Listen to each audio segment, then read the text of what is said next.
Alright guys, let's get straight into it. The manga I'm gonna put you on to today is called Jaryu Tensei. Starting off, there is a dragon who was minding his own business when out of nowhere a rapier-wielding Lolita presses him. While calling him an evil lizard, taking pity on her, he suggests they take a break. Butthurt, she starts casting a high-level magic spell.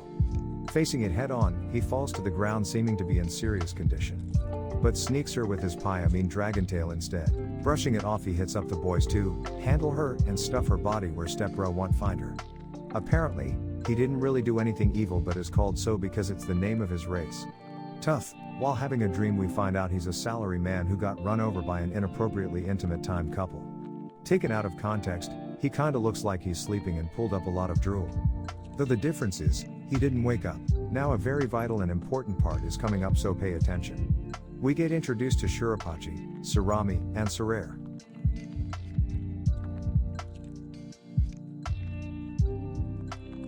Spotting a human in distress, he decides to intervene at the request of Sorare.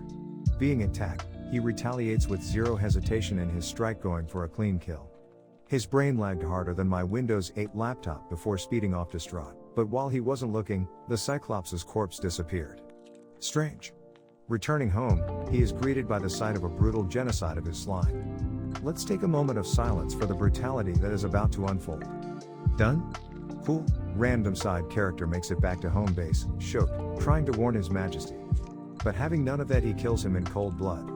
Must be that Sigma male mindset I've been hearing a lot about recently. Standing face to face with the man himself, he shows no fear, clearly stating that he's doing all this for his minions. Damn, wish I had a boss like that. Upon hearing this, his expression fell, disappointed in what he thought was going to be an interesting fight with an even more interesting backstory. Probably. I don't know. Not gonna lie, I wheezed when I saw this. Being attacked, once again he retaliates with his python. Yeah. I didn't stutter. Surprisingly, he just shrugs it off. Feeling himself, he fires off an, and I quote, ultimate magic in his direction, but he uses a reverse Uno card and makes him wish he stayed in bed today. Deciding to visit his treasury and take care of his possessions for him, he runs into a fellow worker. Relating with his situation, he leaves a majority of the loot to him, among other things, and sets off. Finally, we get something to call him by. Even I was starting to get confused with all that he's being thrown around. Yeah, sorry about that, and hope the pictures helped.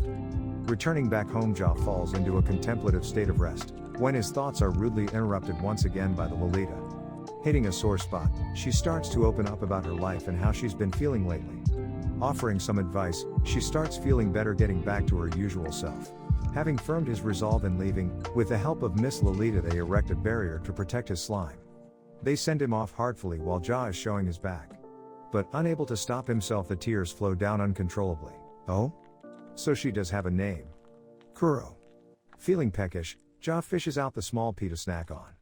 But instead of satisfying his munchies, Ja gets transformed into a human. Oh.